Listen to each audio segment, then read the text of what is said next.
ইরানের বিরুদ্ধে ইসরায়েলি পাল্টা আক্রমণে যুক্তরাষ্ট্র অংশ নেবে না বলে সাফ জানিয়ে দিয়েছে। তবে ইসরায়েলকে রক্ষায় তাদের সমর্থন অব্যাহত থাকবে। রবিবার মার্কিন কর্মকর্তারা জানান, জো বাইডেন ইসরায়েলের প্রধানমন্ত্রী বেনিয়ামিন নেতানিয়াহুকে খুব সাবধানে এবং কৌশলে পা ফেলতে বলেছেন। ইরানে কোনো ধরনের পাল্টা আক্রমণের পক্ষে নন তিনি। এদিকে মার্কিন পররাষ্ট্রমন্ত্রী অ্যান্টনি ব্লিনকেন জর্ডান, সৌদি আরব, তুরস্ক ও মিশরের সাথে ইরানের হামলা ইস্যুতে আলোচনা করেছেন। মার্কিন এক শীর্ষ কূটনৈতিক বলেছেন, তারা মধ্যপ্রাচ্যের সংঘাত চান না, তবে ইসরায়েলের প্রতি তাদের সমর্থন অব্যাহত থাকবে।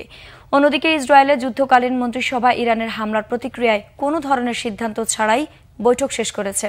এরপরে ইসরায়েলি বাহিনী গাজার নুসেইরাত শরণার্থী শিবিরে বোমা হামলা চালিয়ে অন্তত 5 জনকে হত্যা করেছে।